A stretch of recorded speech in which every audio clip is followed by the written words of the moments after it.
story is this: we always existed. We were always here. We were never were First Nations. God put us here. We never did come from anywhere. That's what Pimicikamak is about. Watia. Our elders say that the Pimicikamak people have been a part of this land since time beyond memory. The forests, rivers, and lakes in the middle of Manitoba have been our homeland for at least 6,000 years. Our ancestors' lives revolved around harvesting our natural resources. We hunted, fished, and gathered in the rhythms of the seasons, following the yearly cycles of growth, death, and renewal. Our clock was the sun. We went with the sun right from sunrise till sundown. And what was more important was being connected to the land. And I remember how beautiful the water was. The fur trade brought us new technologies and a money economy, but our connection to the land never changed. When the fur trade began to decline in the 1870s, there was hardship for our people. We chose to sign Treaty 5 with the Government of Canada as a way of protecting our future from the increasing pressure of European settlers and trappers. Pimicikamak entered into Treaty 5 in peace and friendship, to share the land and to protect our own use of our ancestral lands. But we never surrendered our rights to the water, the lifeblood of Mother Earth. Things didn't turn out as we'd hoped, and Treaty 5 was not honored. In 1966, the governments of Canada and Manitoba signed an agreement that would turn the rivers of Northern Manitoba into a massive hydroelectric system to supply southern power demand. Pimicikamak was never consulted. The Nelson River was dammed 5 times through the 60s and the 70s. The Kelsey, Kettle, Genpig, Long Spruce, and Limestone dams were built. About 85% of the flow of the Churchill River was diverted. Our people were told that these hydro projects would have minimal impact on our lives. And the hydro CEO, when they held up a pen, that this is how much your water is going to go up and down. Your lands won't be affected. Who was to say after the dam was complete, we could walk across this lake here? It was a mudflat. In reality, the dams have been devastating. The Interfaith Task Force on Hydro Development stated it constitutes an ongoing ecological, social, and moral catastrophe. Fluctuating water levels have made waterways we have used for centuries treacherous, foreign, and deadly. Fish and animal populations have declined. Muskrats drown in their burrows. Bird eggs wash away. Where we have always hunted moose, there are none. Once pristine waterways are murky and littered with debris. Our rivers, our land, and our lives have been changed forever. In 1977, Pimicikamak signed the Northern Flood Agreement with Canada, Manitoba, and Manitoba Hydro to address our concerns about the impacts of the project. As of 2015, we are still negotiating with Manitoba Hydro to fulfill its commitments. Even after so much devastation, the people of Pimicikamak have never abandoned our connection to the land.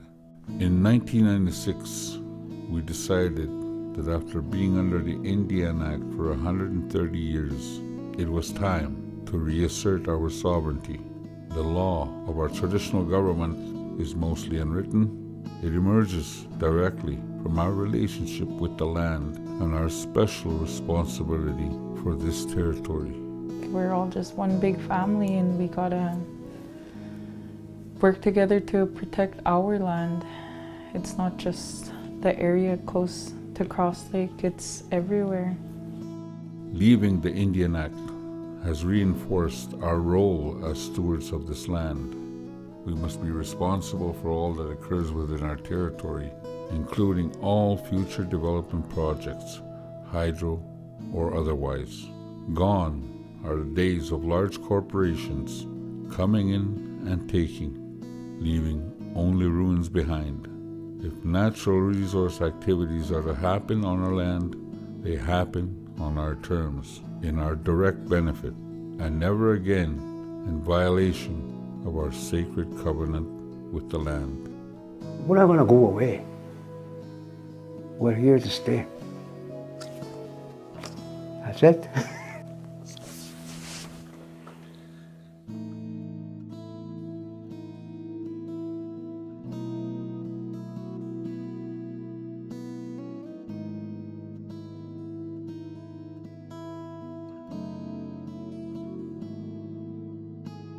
The government should not come and tell us what to do. We know how to survive.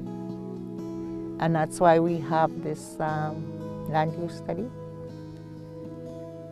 That's what we'd like to get a small part of it, people to understand why the land use study is important. What I hope this study is going to be used for is that we can take this big picture and show them all the damage that they've done to our land, of how our land used to be a long time ago. They should see that they're taking away our way of life, and that was something that we've done for thousands and thousands of years long before they ever stepped foot on our land. That's how we took care of each other. The results of our 2015 land and occupancy study you are about to see are designed to show the world how connected Pimicikamak is to this land and water, and to assert our rights and role as stewards. Over 6 months, our researchers teamed up with Shared Value Solutions from Ontario to interview almost 150 elders and citizens who use the land. We mapped our hunting, fishing, and gathering activities, historical and current access routes across the land and waters, cultural sites, sacred areas, all the ways we use the land. In total, we mapped over 11,000 points. These points on a map represent only a fraction of our knowledge and land use. We know all of this already. So why make these maps? To help you understand. Negusane.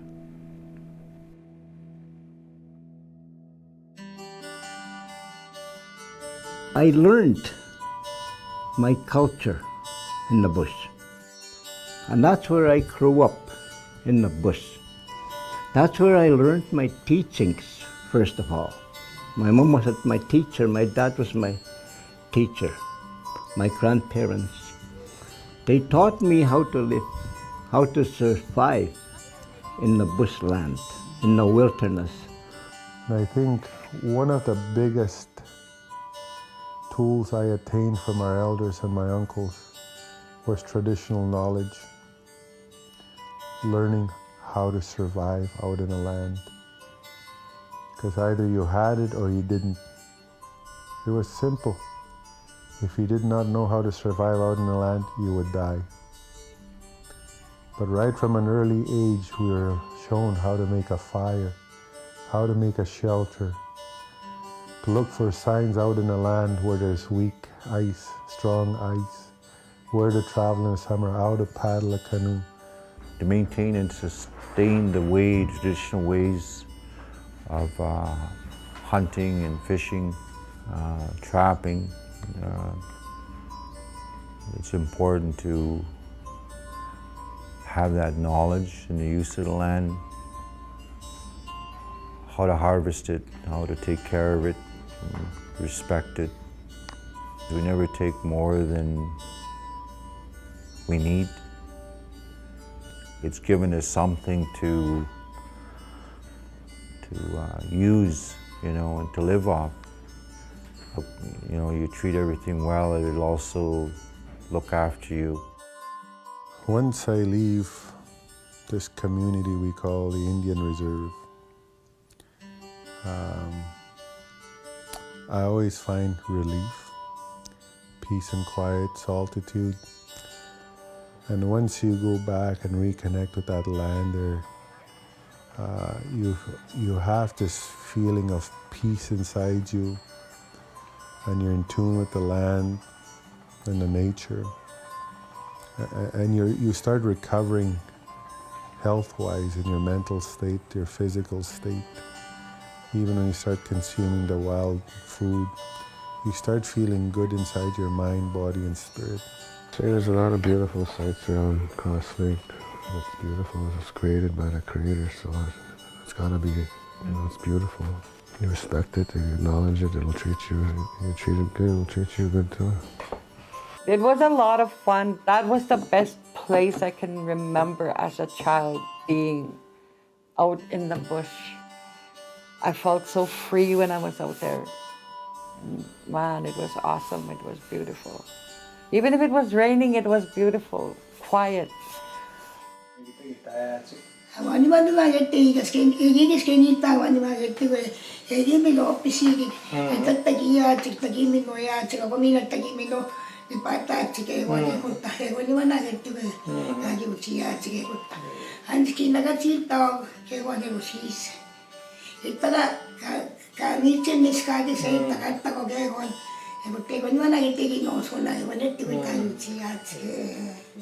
Yeah, but it was quiet though. It was really nice out there. Eh? Yeah, we had everything. We never ran out of anything. Even though we didn't get any assistance from anybody, we always had food on our table because it was readily available all around us. Everything was provided by that where we lived. Eh? The water and the island. Eh? Back when I was younger, in the early 60s, the community members went out and harvested food and got enough for the winter months, and we shared in our community amongst other families. So if somebody got a moose, they would share with the other members. And fish, same thing. If they got a lot of fish, they would share it with the group. And that's how we lived in our community. I'm finding more and more people who are trapping, and they're not. I find that they're your everyday person. It's not like this person that goes out there and stays out there for weeks at a time. It's these people who have their full-time jobs and leave on weekends to go do their trapping.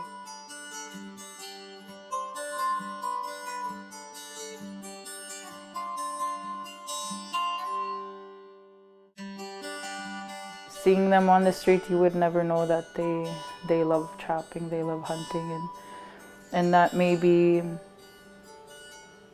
that they're weekend trappers because they can't make a good living off of it anymore, but they do it because they love it.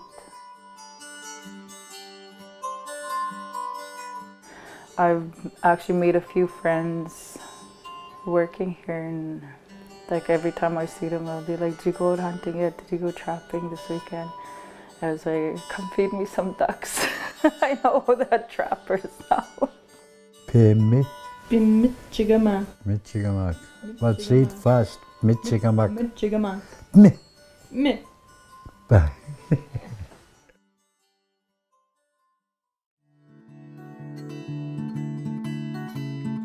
But I'm glad my dad taught me how to trap, how to fish, and how to hunt, and all that. I know the bush life, and I know the bush. Like I know some of the medicinal plants and all that. I would love to map some of those too, if there are. They're all in. This is a boreal forest. In this kind of an area? All over in the north. Okay. As you look into the world.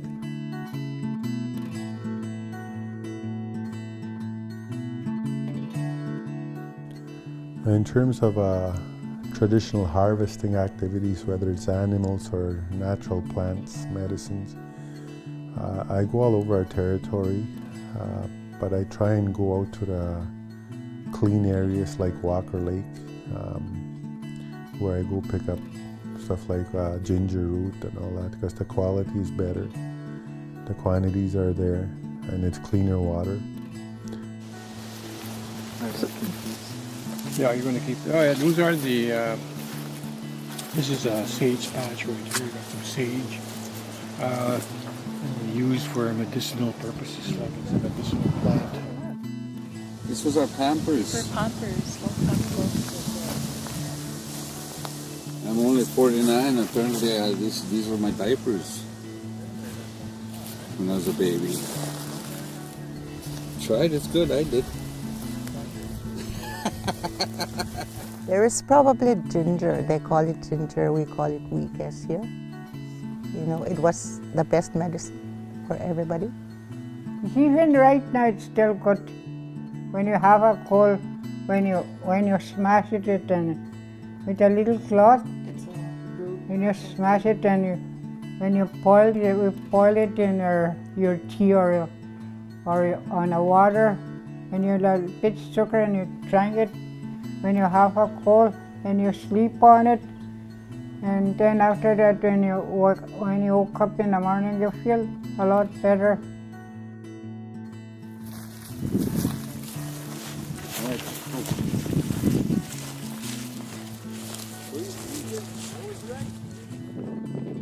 Blueberries are not very big yet, but they're still delicious.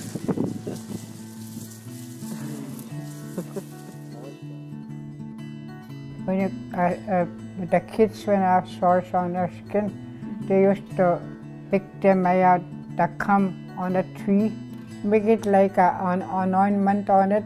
You melt the white lard, tender flake, and you put your gum in there and make it soft and you stir it up. And it makes a Only not to burn the oil and all that, just a little bit. They still use that right now. The young people use that. They know, they know all about that. And it gives a really good scent. Honestly, I love that smell whenever I smudge. Just the essence of its nature just kind of gives me like a soothing feeling. Like I'm at peace with and harmony with the world for some reason. Which is why I smudge. That's another thing that's another way of using land, like it provided heat. And when you make fire, use a stove or wood. But you gotta have special wood. So it'll nurture your body. It won't make you dry. But I used wood all the time. I got in the woods, you could say. It's a birch, paper birch, white birch. See how it follows the string, they call it, the bend? The tree this was a little bit straighter, and it still has the same form, so the tree was in the ground like that. And that's where I cut the bow. My uncles would be laughing at me, "You'll never make one. You're gonna break them over and over again." Did you get discouraged? No, not at all. They're just like doing that may give me some motivation because they knew I'd get it done. Because they knew I'd keep going. Wouldn't stop till I got it done.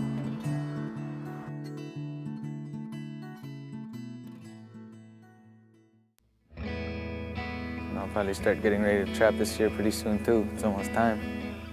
How can you tell when it's time? When the leaves are all gone, but they're not quite all gone yet. The other reserves, I guess they didn't like the other people coming in their land, eh? And I guess they asked the government to map their trap line for them, eh? So that's how they get their trap line numbers, eh? 577 the trap line. How did you get there? By water or? Sometimes by water and sometimes by dogs. Yeah, we all trapped at Menaigo. Our whole family would gather there. We had 2 baseball teams over there. You know, my grandmother would play ball with the kids. We take all our school books and spend a month or two at the trap line. Did you miss your family when you were out Yeah, there? a little bit, but I was busy doing something. I used to work late, so if I quit too early, then I get a little bit lonesome sitting around the camp. I had a radio, but you're always busy out in the trap line. You're out all day, from morning till dark. You come home, you cook supper when you get home, and then you have a rest of half an hour.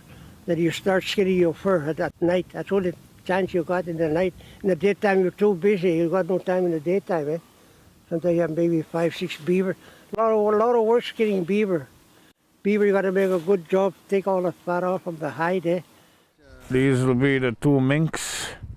Like same with a mink. Mink, you got to flush it with a bone. You can't leave a fat on the hide. But like marten is different. Rabbit, you could just peel them off. There's no fat on the marten. My granny had a friend, lady friend, that he used to muskrat trap all around that island. And they wake up early in the morning, then go check their traps by foot. Just have their sticks and their little bags with them. And that's how they made their money. We would set that trap on the ice first. And there's a muskrat hole. We put that trap in between here and we slid it into the ice, and we leave it there with a little bait. And when the muskrat comes swimming and I got some food, bang, he's dead. We had lynx here last year. I did have a lynx. We skinned the lynx. And the kids said, I asked them, can you eat lynx? They said no. Okay, I left it at that. And then I did cook lynx for them. I pre-cooked it at home and then I brought it here. I took the lynx to the class that I asked. And I said, come and eat. And then they just dug in there and, oh, that's good moose meat, they said. So it wasn't moose meat, it was lynx. They said, their jaw just dropped. Really? They said, yeah. So now we got a place where the rabbits have been running back and forth quite a bit. So what I would like to do is get this piece of wire looped out. Wrap it around a few times. I can place it now on a regular beaten path there for rabbits. There's two ways to kill a rabbit. But if you do that in an open area, it'll die right there and the birds will get it. So that's why you stick it in the snow so that it can take it somewhere else and get cover from the birds. Okay. Because they'll get to the rabbit before you get up. Before you get up in the morning. Yeah.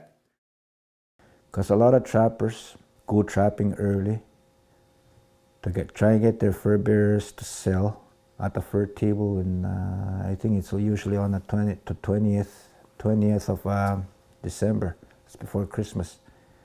So they have a little time here, maybe a month to go trap for money.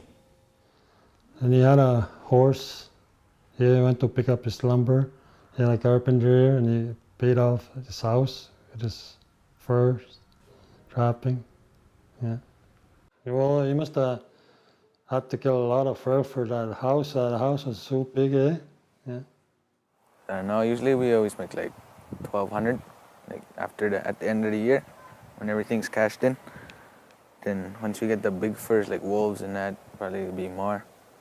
But last year we didn't really try for wolves or anything, just martens, beavers. Couple otters, a skunk, and a couple more martens. But I just had to change them in for gas. To get back out there. To get back out. 9 martens came up to 390. Only they went down. But I love chopping, and it's good. It's good for your body, it's good for your mind, But it's just to keep the trapping alive in this community, and all for Native people, not just my family, but all Native people. I don't shop for you have to, right? You don't have to. Nowadays, like everything's here, right? The money, the food. And why do you trap? I just grew up doing it, looking up to my grandfathers, my dad. Now I started as young. Now I'm coming up, teaching the young ones, my kids, this and that. I love chopping. It's fun. It's fun. I think I won't ever stop. So.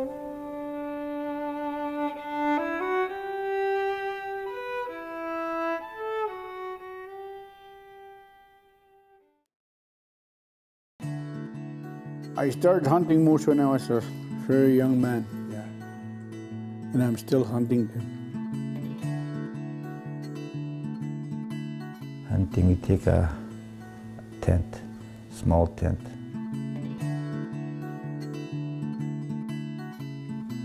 So you can't hunt in a cabin. That's what I always say. I was 13 years old when I got my first moose. It's very we're just driving on a boat. We didn't even expect to see anything right away. We didn't even go that far from the cabin. We ended up seeing a moose down the lake there. And, I don't know, I started shooting. So I screamed, yeah! Seen it?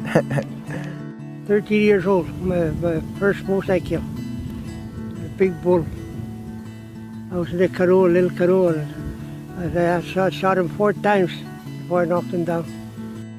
Okay, I'll try a cow. It's gonna be I don't think it'll be kind of loud. I don't know.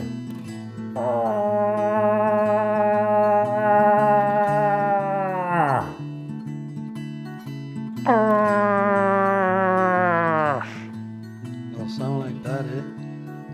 When you're calling and it hears you, when it starts coming towards you, it sounds something like this.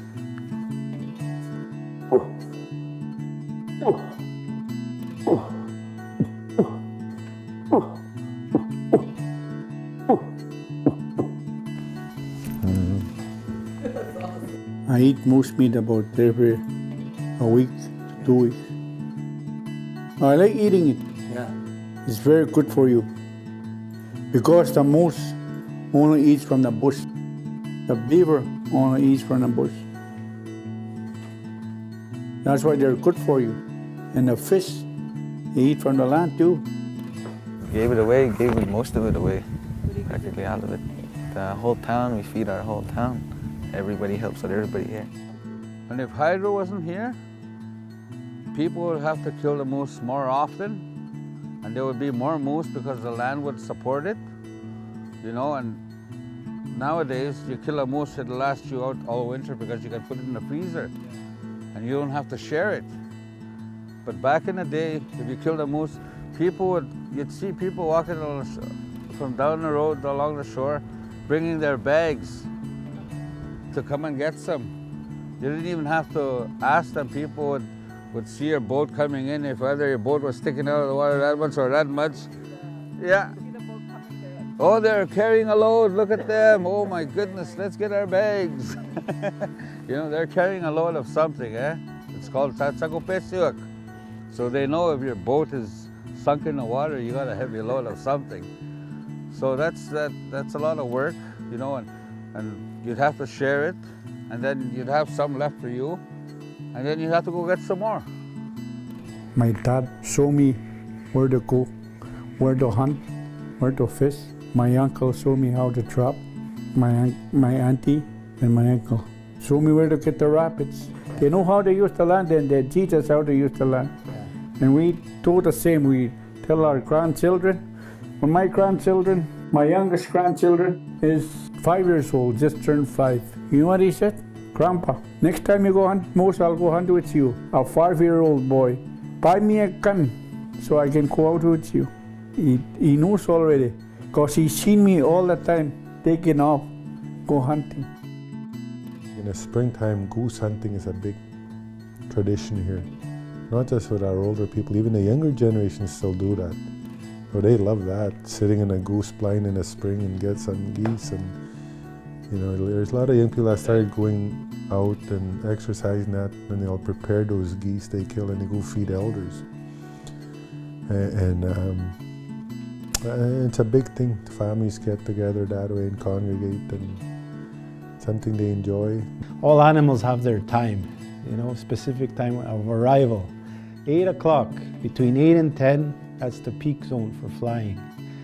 So the kids, they got up there, it was already still dark and they were sitting in their blind already, right? So it was like 6 o'clock, hey Mischik, hey Carrie, he says, Mischik's my nickname. Hey Carrie, he said, let's go hunting. And I said, oh, you guys go ahead, take one of the adults. Right? I said, it's too early. I'll go get you guys later. I'll let you guys go shoot first, he says. I'll give you guys the first shot, I said. And they're all excited. And then they were waiting there for 2 hours, eh? And right on the dot, 5 to 8, I got up and had my breakfast, had my tea. By 5 to 8, I was at the blind. And I asked him, any geese yet? I'd ask him. And that kid said, oh, there's nothing, man, there's nothing here. And I looked at my clock, 8 o'clock. Okay, we're gonna hear a goose in a couple of minutes. Sure enough, how'd you do that? Sometimes I go down a bank and set up decoys. And sometimes when we're waiting for the geese, I go ice fishing down the bank for a while. Then when I hear a geese and I start coming up and to get my dad at the trap line. Yeah, there's still feathers that stick out and you burn those. But the burning is actually a flavor too, yeah, a flavor to your goose. And I cut it all up in pieces. I cut the breast meat in chunks, and I make soup.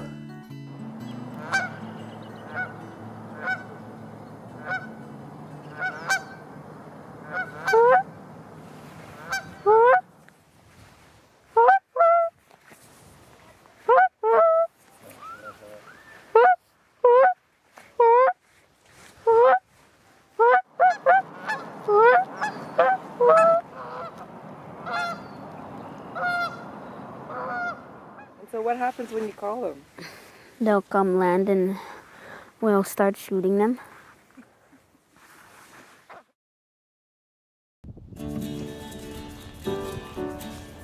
Okay, go on. We lived at the south end, and then all of us lived by the shore. Okay.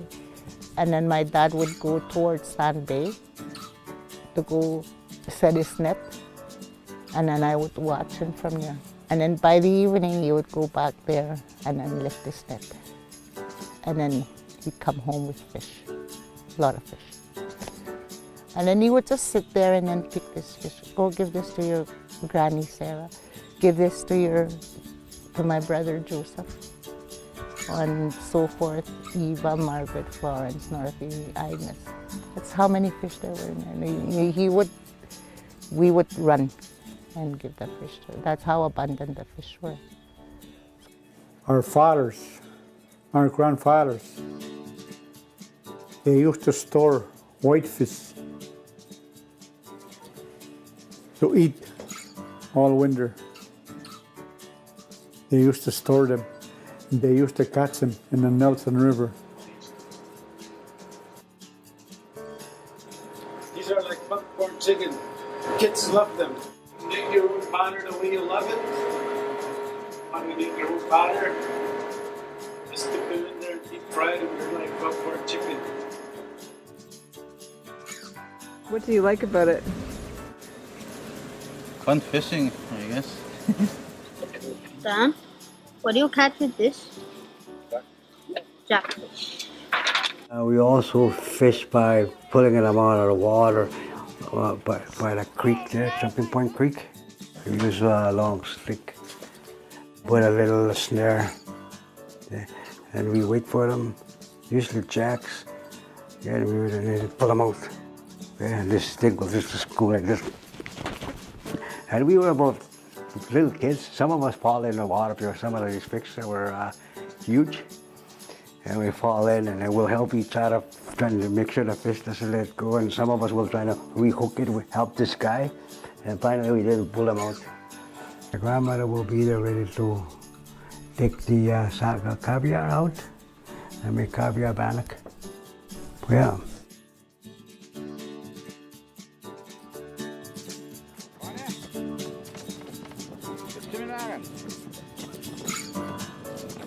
That's all about fishing, boy, right here. Woo! Nelson River. I remember when I caught my first sturgeon when I was about 13 years old. When I caught my first sturgeon and they started teaching me how to fix it. My grandfather was showing me how, and he'd give me the small ones. And he'd give me the small ones. No. This was the small ones. There was bigger ones, eh? So he'd give me the small ones to work on, eh?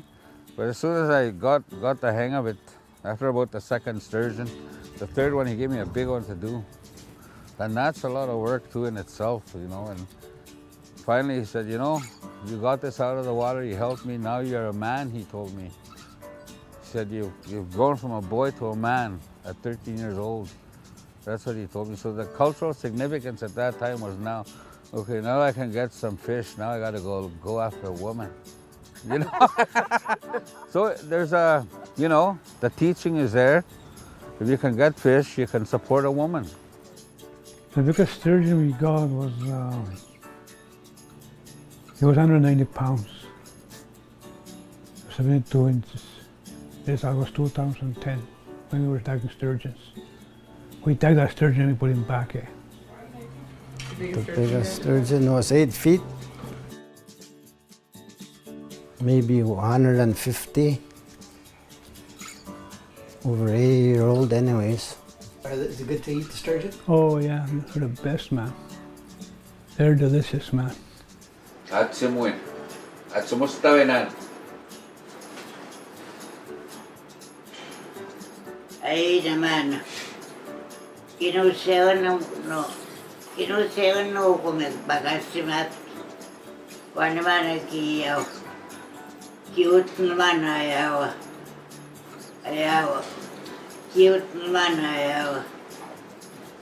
Kaya sa tatuan, puska na. Cute naman. Pagkat naman nakatika. Kate supigit. Oh, nilikas naman This guy when he caught the sturgeon, and he was about maybe 150 pound sturgeon. Because the elders says these are the ones that carry eggs, you know, eggs. Don't bother them, let them go, you know. Because they said it tastes like, these big sturgeons, it tastes like weeds, you know. The 4-foot sturgeons they're the ones good to eat. They're good. That was the biggest one. The smallest one was about 8 inches. And the net is about 10 inches. So they're easy to catch. Once it hits the net, it gets caught and doesn't swim away right away. It gets tangled and then you have to... I was going to bring it home and show it to the old man. I just let it go. Maybe the younger generation will get to catch that small one there. It was about 10 years ago.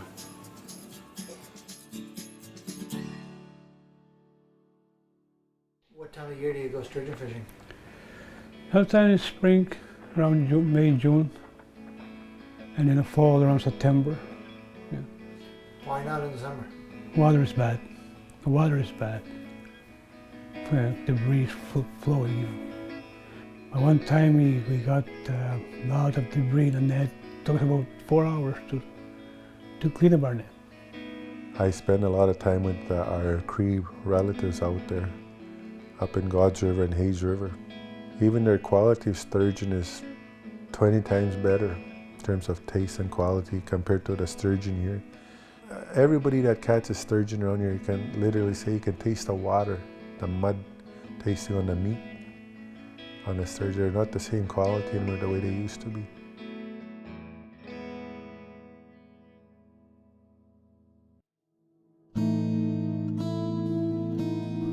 Each spring, the hydroelectric dam holds water back from the river, and each fall, the water is released.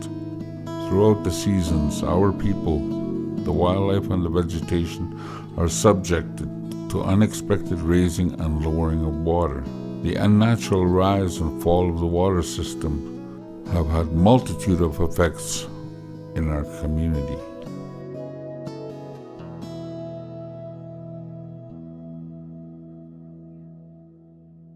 Yeah, we're at the Gent Peg on the north side of the dam, and we got a pit here that's for dumping trash or debris. On my right here, there's a pile of debris that's probably accumulated only a short period of time, maybe a week or so. It's been happening for 30 odd years or so, since the late 70s when they first got the dam going, and it's been a trend. Destruction, all debris collects here, and on the upstream side, for 30 miles or so, it's nothing but debris. I almost hate it sometimes, the way it looks. That's not the way I remember it the first time when I saw the Cross Lake. Cross Lake was beautiful. Oh, it was a nice place. Now you don't look. Now you go there, sticks floating, logs floating. Trees falling in the water. I was kind of sad to see that we used to stay. Can hardly recognize it where we stay. It's so different. Yeah, there's a lot of islands missing. It was in my lifetime there. Like one time, Richard Monias was sick and he didn't go out there for a while. So after about 5-6 years, he went there. He didn't recognize where his cabin was. That's how many islands were missing. It's amazing how bad it is. Before we used to know where to travel. Our uncles, our aunties, show us where to go, where to travel, especially in the winter times, and then in the spring when it started getting ice starting to melt. You got to know where to travel. But it's way different now. I don't know. After they initially hold back the water in the fall, after freeze up, then they release water. Then slush comes under. Slush conditions all over the natural ice. So it creates another risk. You don't see it over the snow because it's blanketed. Then as traditional users try and go out there, either they get stuck in the slush, they have to walk home or take some emergency measure to survive, or some break through the ice. Some people have died. The manipulation of our water levels has put our people and all inhabitants of these lands in constant jeopardy. In 2001, we established a safety patrol in response to the dangers of unpredictable water, ice, and slush conditions. People are walking around and driving around, but sometimes we see skidoo got stuck, we have to go help. Once we had a call middle of the night from Walker Lake. I left, I don't know, maybe 10 o'clock nighttime. To go check that guy. He was in a camp. The skidoo was stuck in a slush. He got back in Cross Lake about 6 or 7 o'clock in the morning. If you hadn't had this patrol, what would have happened to that guy? He's stuck over there, or he's going to walk home. But I don't know many miles from here. Broke down in the slush, got stuck in slush up to waist high. Actually, there's 4 of us with 4 different skidoos. We all had to walk. That's the thing about trapping, like water levels, the dam's always open and going anytime. And the shorelines start filling up water, so could be flooded next week. You never know. We had a mishap one time where we went into the slush, my father and I was like, I was like knee deep in slush. And I was pretty much freezing. And it happened quite a bit along the trails along the way. And you know, it was kind of frightening for me as a boy. And I had to, you know, my father had to take me into the woods, make a huge fire for me to, you know, thaw out, dry out my clothes, and then we'd move on again. So ever since then, you know, I said that's it for me. I'm not going out there no more. It was far too dangerous. So there's not many people out there that live off the land because their grandparents didn't teach them, because they were scared to lose them. Of course they're going to be afraid of the land. So a person that you go out hunting, trapping and fishing with, all of a sudden you see him that day, shake hands with him at the store, and then he says, I'm gonna go get some ducks, I'll be back this evening. Next thing you know, there's a search and rescue for his body because his boat hit a log in the water. In 2005, it was flooded from Sand Peak to all the way. My dad went fishing to Ice Falls, and then he was missing on my birthday. It was the worst day of my life. So I went looking for him, and the boat was upside down and everything, and jerry cans and stuff like that. So I phoned the Manitoba hiker to come and help me, and he didn't want to help me. He said, it's over time already, we can't help you. So I was a firefighter, so I had a radio with me. So I went looking for him. We couldn't find him. We found his friend the next day drowned. We found my dad in 8 days' time. Yeah, dead, drowned. Yeah, because of hydro. Did anything change after that? Yes, everybody became an alcoholic and drug addict. And we were all a happy family at that time. We all split up. I moved away to Tapa. Yeah, because it was hard for me to be here. Yeah. Why did that happen to the family? Because we missed our dad. He was always funny. He was always making us laugh. We always eat together. And after that, everything changed. We were all split up.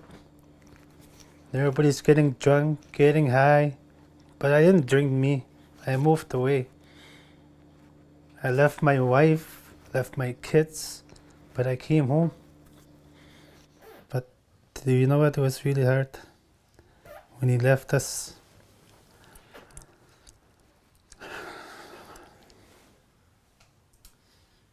What was his name? I'm Peter Alexander McKay.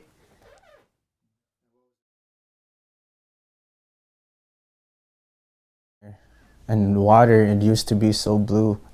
My grandpa was telling me about, he's 56 now. When he was 34, 35, he said the water would be clean enough to drink straight from the lake, the river. To this day now, that river alone, it's so dark and so brown you can't even see the bottom anymore when you used to.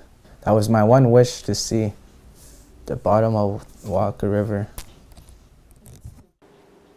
It's so dirty, it's so polluted, like you don't even want to let your kids swim in that water.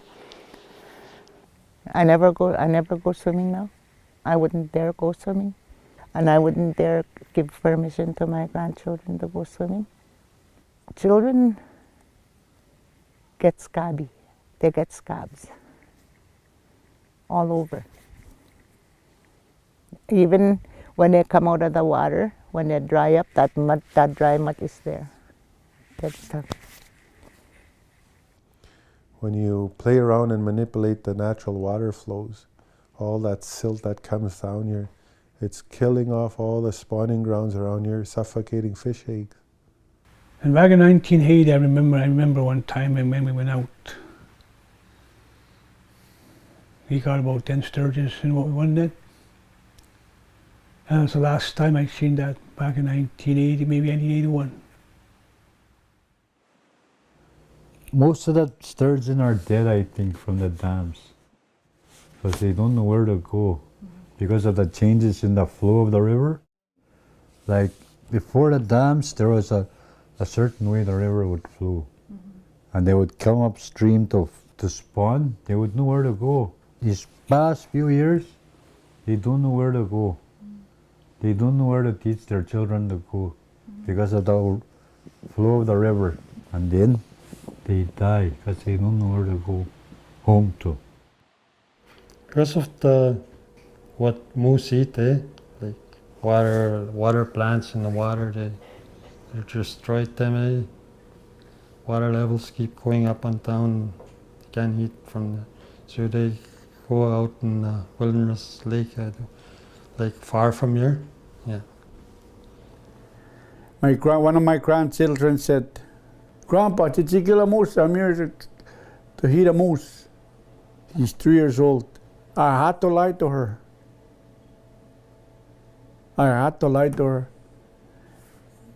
I couldn't shoot the moose because I couldn't go get it. It was way down on the shore. I couldn't go on the mud to shoot it and get it. I checked everywhere to get it from. I couldn't shoot it. And I said to my granddaughter, "I saw a moose, but I couldn't shoot it. It ran away on me." Yeah, I lied to her. And he started crying. Why? But said, "But why?" He said, I couldn't tell her the truth. It hurts me. It hurts me bad.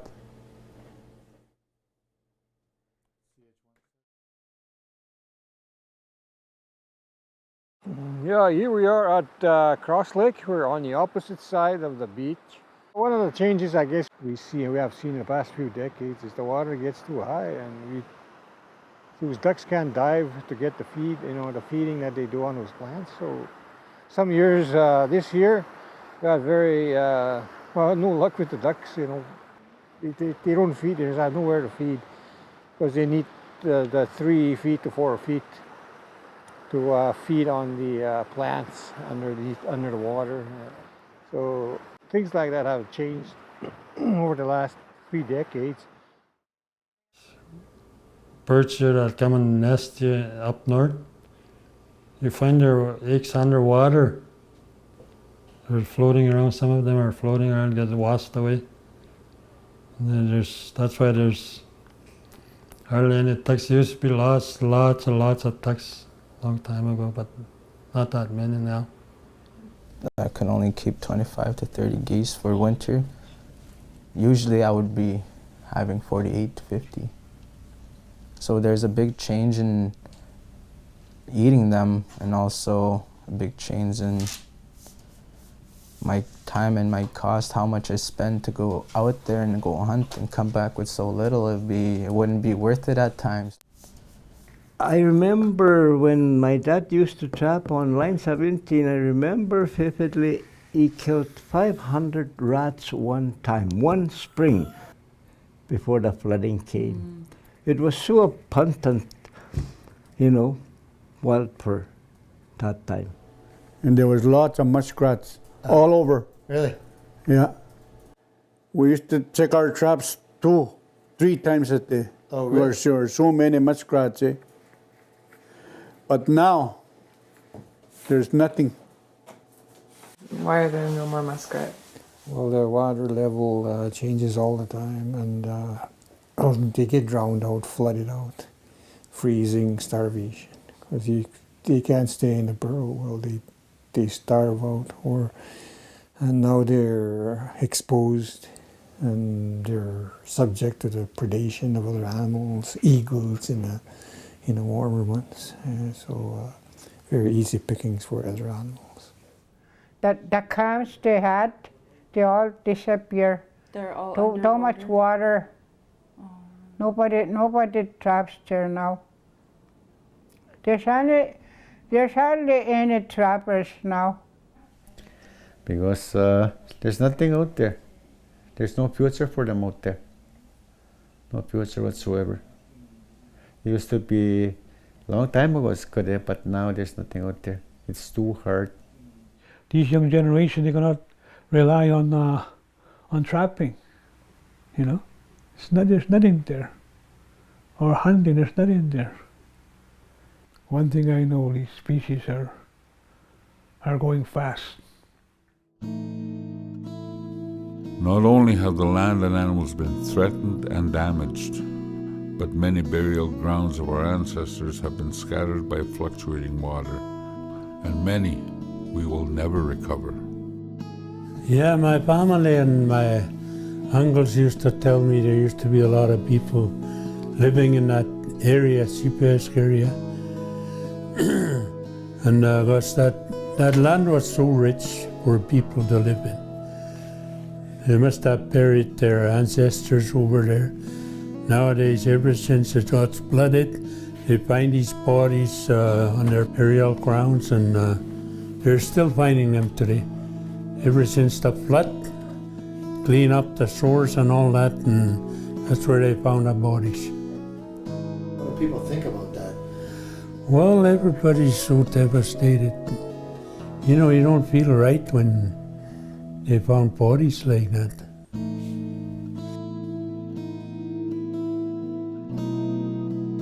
Hydro provides funds to our community to clean up the mess that's been made by the flooding. So we're cleaning up their mess. They gave us a few dollars, and that's been going on for the last 10 years. So I always say to myself, what would happen if we didn't clean up their mess? You know, they would have problems with their turbines and their dams, would have all the trees and the logs that are going in there, the man-made islands that they have developed because of the flooding. It would go into their system. If we all got together and say, okay, that's it, we're not going to go and do that anymore, you know, they would do something, and they would maybe they would work towards the issues that are outstanding on other First Nations issues.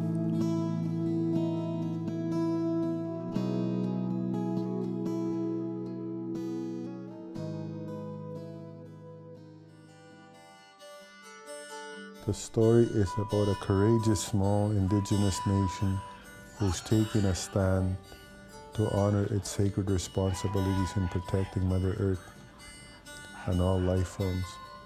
It's almost taken 40 years to try to see something come out of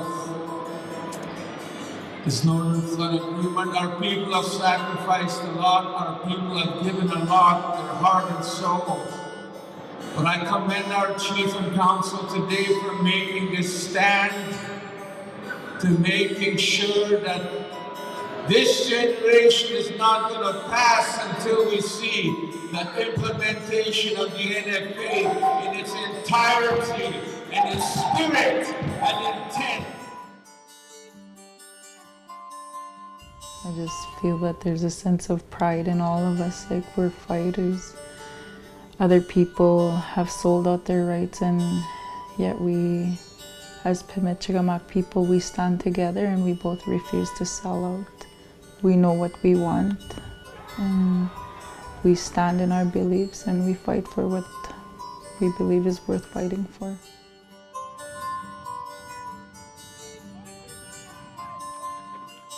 One belief, unity is what I'm talking about. You know, understand why Pimicikamak, because it's very important. One land, one voice. Pimicikamak is about God and where they put us. We don't own the land. Our children inherit that land, not us. And we have a sacred covenant to God, or our Creator, to take care of this land. And take care of this land is basically not just to take care of it, but to use it the best possible way. Now you take a look at the land. How do we intertwine the concept, economic development, and the use of land, okay, to become one? Okay. You fix it while you're using it.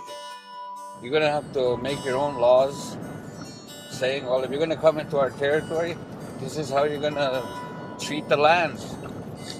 You're going to bring stumpage, if you're going to create stumps, you're going to have to pay a fee for using those trees. You're going to have to pay a fee for using the water. You're going to have to pay a fee for extracting the minerals. But they have a duty to ask you as well how your rights are going to be impacted. And you have a right to make your own laws. So if you make a resource law saying, if you're going to come and mine in here, this is how you're going to do it. If you're going to make a mess, this is how you're going to clean it up. So Pimicikamak has that concept. But unable to have a very strong stand on Pimicikamak land. It basically is to have a firm foundation of where we want to go on our economic development or whatever the processes that we think that will make us survive, our survival as people. Self-government is what it's called. Make your own law. The Indian Act is their law and they use it. And that's why you've seen the elders come here at that time and say, no, they're using their laws to beat us up, so let's start fighting back with our own laws. And that's where Pimicikamak comes in, and that's why we have starting to have to prove our occupancy here, right? And how we use this land right here. It's very critical for Pimicikamak people to go back to their land and exercise their rights. And the only way we're going to maintain them and protect them is by living them. You got a lot of points today on that map, but I wonder what it's going to look like when you're 60. Oh, there won't be a map when I'm 60. It's just be a bunch of colors. The reason why we start feeling better when we go back in the land is because that's where the Creator wants us to be. And to teach our children our ways of life so they can sustain themselves into the future. Because the biggest tools to survival are out in the land, hunting, fishing, trapping, survival skills. And once we can teach our young people common sense, holistic thinking, they'll be able to survive anywhere, even in mainstream society. I remember an elder used to say too, he passed on already. I was at a conference and he was talking about life of today's kids, that they're bored at home, that they have nothing to do. And I see that in our kids too, some of them. But what also he said, he was talking about the land, he says, people always say that we're poor, he said, eh? But he was talking about the resources. And he said, the elder said, we're not poor, we have water, we have air, we have the land. That's where everything is, he said. So in that sense, we are rich. And that's what we try to teach the kids here. To do something, to move, to be active in their lives. I just wish our people could see that they're more than what they're told. They are more than what they tell themselves. We just need somebody to push them a little bit more further, like just to make them know that this is important, that our land is important. Not just texting, not just a phone, not just a computer. Peace and harmony for me is Mother Nature. What I love to do is hunt and trap. That's what I like to see for the future for my grandkids and other people's grandkids and all that. To keep our culture and tradition going, keep it alive. What do I want to see happen in Cross Lake? I would like to see Cross Lake stop fighting over our land, our waters. Do you have any messages for the young people? Any messages for the kids or your grandchildren? I would say, keep fighting. Don't quit. Keep fighting for what's yours, what you believe is right, and what you believe is yours. Do not give up. Do you think the young people, do you think they'll do that? Of course they will. You use the water, that is you. You travel with your father, that is you. Yeah? You fish. Yeah? You go boat rides. All of that is Pimicikamak. That is you. The last one I would say is this. Go see Pimicikamak. All of it is yours. And if she asks me, say, where? All of it. And that's what I would like to have young people saying. Pimicikamak is all of me. All of it. That's my dream, I guess.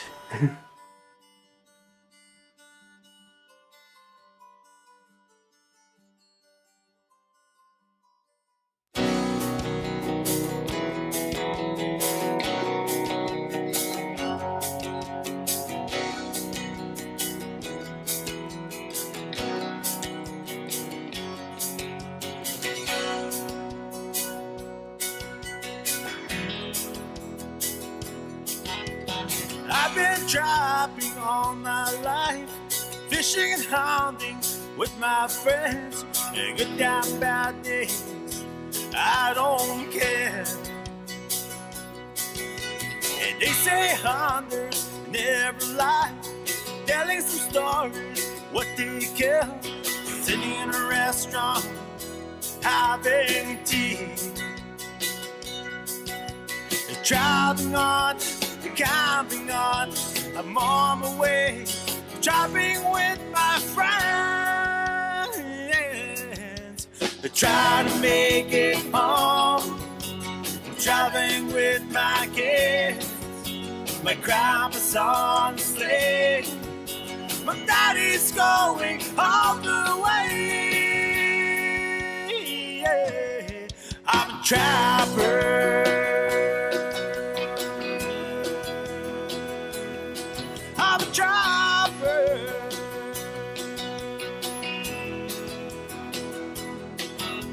Snowmobiles are the best, driving across the ice-deep snow.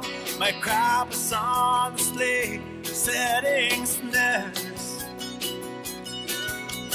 Boats are fun with your friends. Yes, we're going out the lake. My grandma's on the boat with 9.9.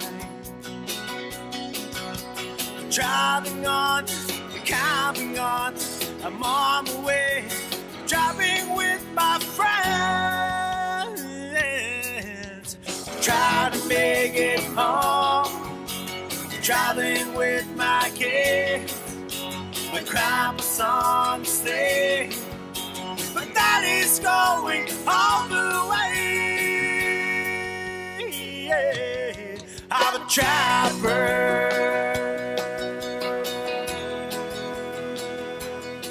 I'm a trapper.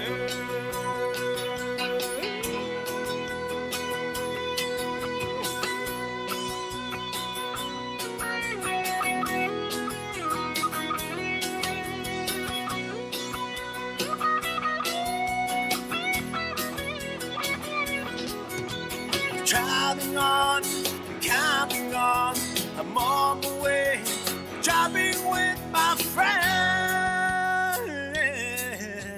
Try to make it home, traveling with my kids. My grandpa's on the sleigh, but daddy's going all the way. I'm a trapper,